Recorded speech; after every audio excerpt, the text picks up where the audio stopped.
Hello everyone, welcome back to the Wolfpack. Hope you all had a fun, fantastic weekend of board gaming. We got a couple of games in this weekend that I'll fill you in on for the monthly board game wrap up that we typically do here. But in the meantime, I actually went to my parents' house to find one of the add-ons for Dice Hospital because we were going to play Dice Hospital yesterday, but I totally forgot that I had like the miniature ambulances and I didn't want to play without them. So I went back to their house. Not like I go all the time, but I went back to get a lot of my old games, which you will see here. Some of them you've seen on the channel from like the very, very beginning. Other games you might not have even known that I had. I forgot that I had these. And that's what we're doing today. We're just gonna go over this giant classic board game haul. Right when I was thinking my collection's super tight and clean and ready to go, I have a bunch more games to sort out, which is not a bad thing, okay? I'm not complaining. It's fun. That's why I'm doing this. Now, first up, let's get started with Time's Up. Time's Up, one of my all-time favorite party games. If I ever have like a top 10 party games of all time, this is gonna be on that list. Absolutely love it. If you haven't played Time's Up, this is a staple in any party game, and it will, trust me, it will get so many freaking laughs during game night. I don't know if this is necessarily true, but I've definitely seen a lot of mechanics that have kind of stemmed from Time's Up. And how it works is there are 3 rounds of it, right? And you have different cards, and each card is going to tell you a specific clue.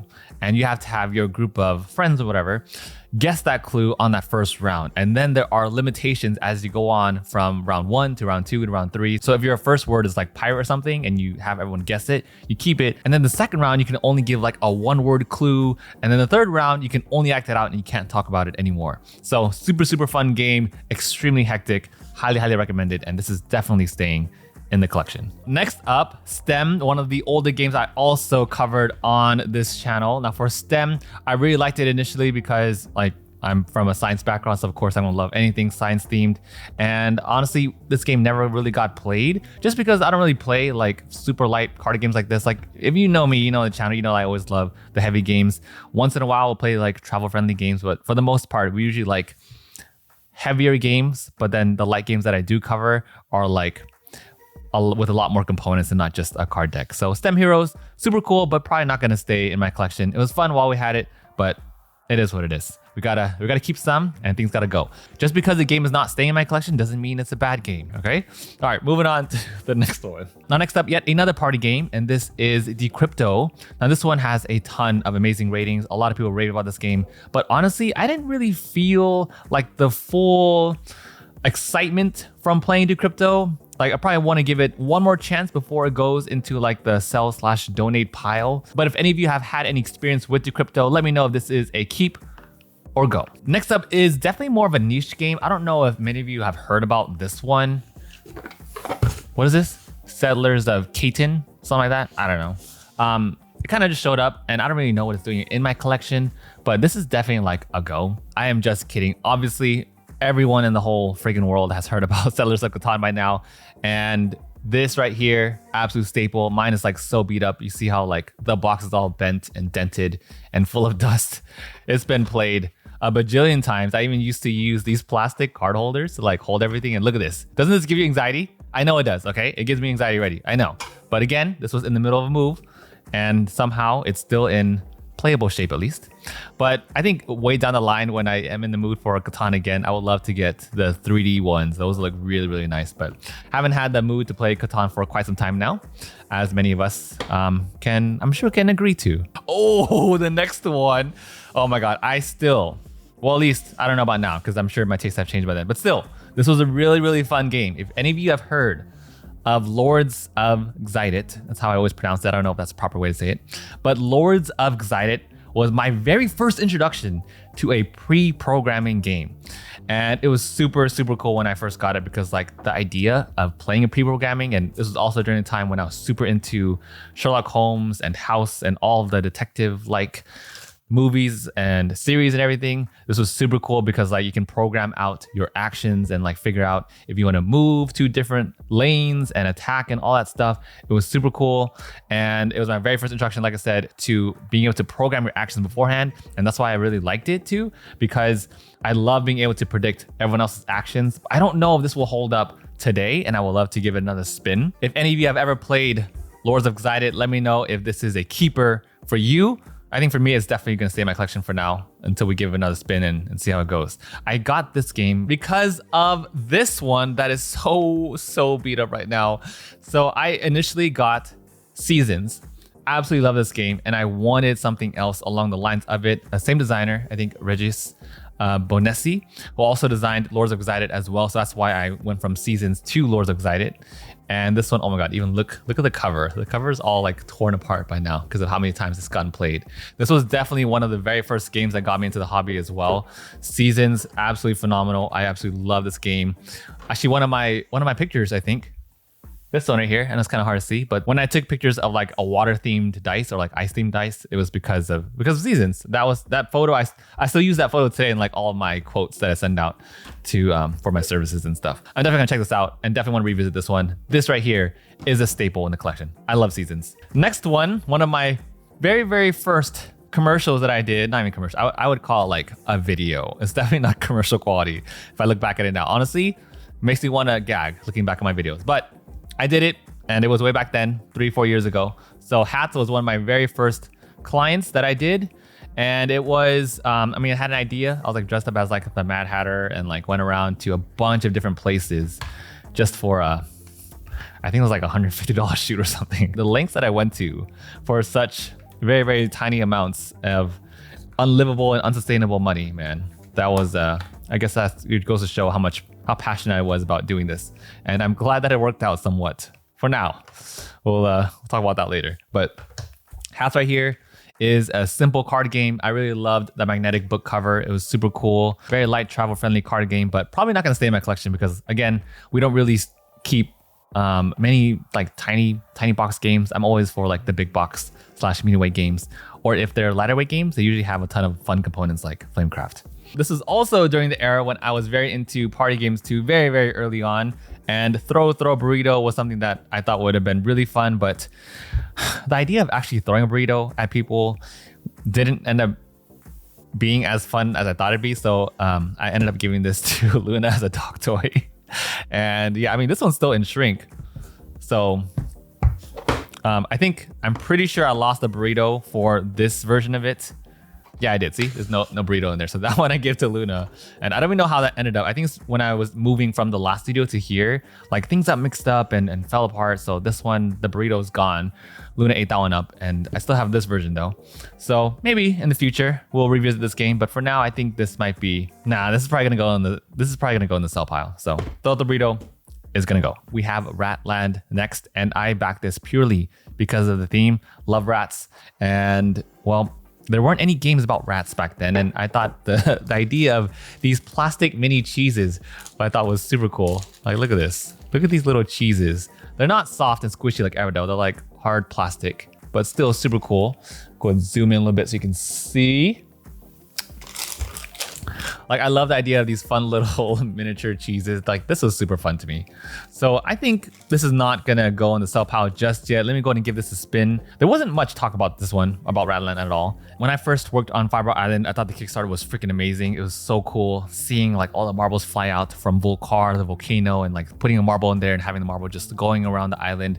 That's what really got me into the hobby. I just loved the physicality of all these pieces and seeing how everything interacts. I just love that stuff, like Mousetrap, but like expanded and upgraded. You know what I mean, okay? Anyways, with Fireball Island, I think this was the first time I ever lost a piece out in the wild, because I would always take out my games to go film them and take pictures of them outside wherever they were. And there was like a pirate ship themed expansion that I don't even know if I have anymore, but I lost that full on to the ocean. The marbles got stuck in the sand. I was like, I wanted to wait until the tide rose up a little bit so it can like I can get some of the water into like the picture of the sailboat expansion in Fireball Island. And then the next wave that came in just like blew everything over. And then the next wave that came in literally washed everything into the ocean. And of course, when it pulls back, everything just sinks into the sand. So the marbles went and there are pieces like floating around. And I was just like trying to grab the sailboat. I lost a bunch of marbles.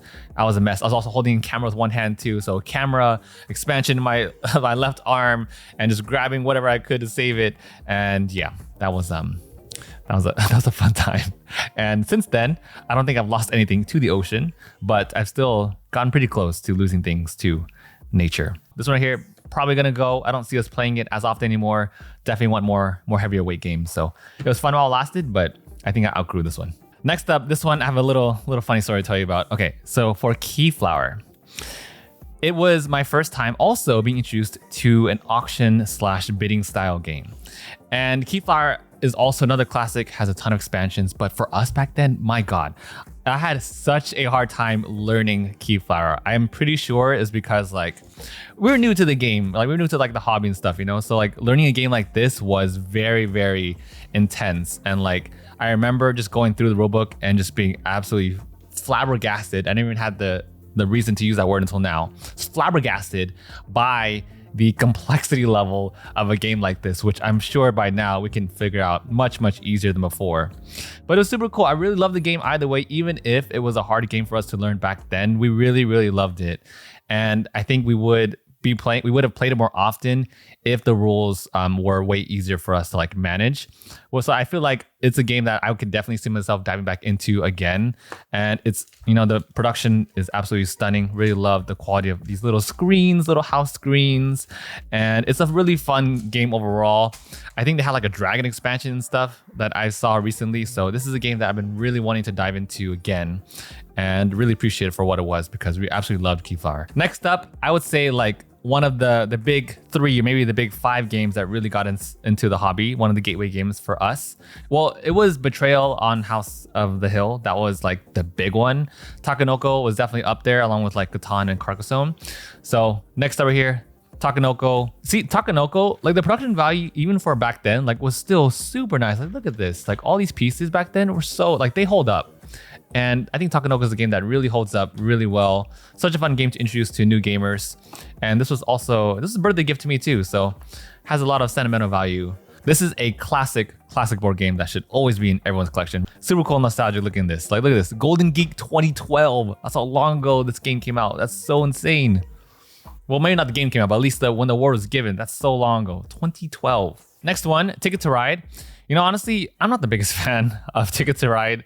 This too also was a classic and it was given to me as a birthday gift, which was super nice, of course, very appreciative. But this definitely is not a game that I personally would keep just because like, I was never a big fan of the Ticket to Ride series. It's just way overly simple. And that's me coming from these other party games that I've been talking about. But still, like Ticket to Ride, it didn't really like click for me. And it might have been like the timing. I feel like if I was first introduced to Ticket to Ride, I would have loved it way more. But because this game was introduced to me when I was already like fully into the hobby and experiencing way more complex games, that I didn't appreciate it as much as I would have early on. But you know, I respect it. It is a good title. But this is probably going to be a sell for me because it's just so easy to get if I ever wanted to get it down the line. Let's dive into this giant stack here. Okay, Monopoly. I make fun of this game all the time, and yet look how many versions of Monopoly that you see here. So let's just look into the pieces. We got to look into the pieces, right? Monopoly Yu-Gi-Oh version. Absolutely love Yu-Gi-Oh. Actually, my favorite trading card game ever. And this hasn't even been opened yet. Look at this. It's time to duel. Look at this for their chance/go cards. The pieces are parts of the Millennium Puzzle, the Millennium Eye and stuff. I wish they were like the Egyptian God cards, but they're all pieces of the Millennium Puzzle. See, that's the thing about these reprints sometimes is that they're so repetitive. Like, look at this. They're all like Yugi. You know, all the colors are Yugi. Blue, green, all Yugi. And like this paper.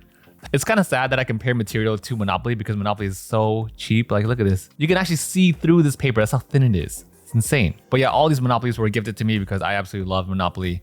Of course, who didn't? You know, this is a game that we all grew up with. There's also Monopoly SpongeBob. This one, look at this little Krusty Krab for the hotels. Come on. You can hate on Monopoly like I do, but you got to appreciate some of the fun themes that they put on. Look at this, Krusty Krab. We also have SpongeBob's pineapple for the little houses. This right here might actually get played. See, now these pieces are so much better. Look at this. We got Metal Squidward, Metal Mr. Krabs, Metal SpongeBob, and we also have Gary, which actually thinking about it is very random because I don't know why we didn't have Patrick or Sandy instead. I lied and I messed up. Actually, here they are. They were hidden behind the cards. We have Sandy. Oh, these look amazing. So Monopoly can put on a production if they want to. Like their cards still and their money still super super thin. It is kind of funny though how they have Mr. Krabs on all these. But sometimes they can put on a nice production. Like these pieces, these are awesome. Look at that. That's so cool. Definitely better quality than the Yu-Gi-Oh one. And then actually, I don't remember getting this game. This probably isn't mine. This is probably one of my cousins, like from way, way long ago. But this is kind of random. A Here and Now collection with the laptop, a Motorola phone, an airplane, and a car. This right here is honestly the most basic Monopoly. On to the more fun Monopolies. We have 2 more to show you. We have a Nintendo themed Monopoly. Oh my God, look at this. Everything's falling apart. But we got some of the pieces here. What is this? We got a mushroom. We got Toad. Toad in here. Oh, we have Samus. Samus's helmet. A rocket ship. I don't really know where the rocket is from. Like I've seen this in Smash Brothers use an item, but maybe this is Samus's? I don't know. There's also the cactus. I've definitely seen this character around. I forget what I forget what game this is from specifically. Is this Animal Crossing maybe? And the last one is Mario's Star. You see that? That's so random. Like you don't have Mario or Wario or Bowser. You just have, like, I know there's a version of Monopoly that has those characters maybe, but like really a cactus, like that's so random for a piece that you can play with. Last Monopoly, I promise, and we'll go to the last 5 games, okay? Monopoly World of Warcraft edition. Forgive me, I was a huge World of Warcraft fan, but I've forgotten all the names. This is definitely one of the big characters, Hammer. This is probably, I forget his name. I don't know if it's Thor. I don't think it's Thor. I forget, but it's definitely probably his Hammer. And then we have some of the little goons. Again, I also forget the name of the goons and stuff too. There is a Hearthstone. We also have one of the engineer robots.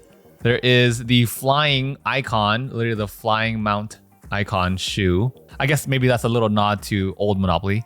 And then we have, oh, here we go. We have like the little three-hounded core pup.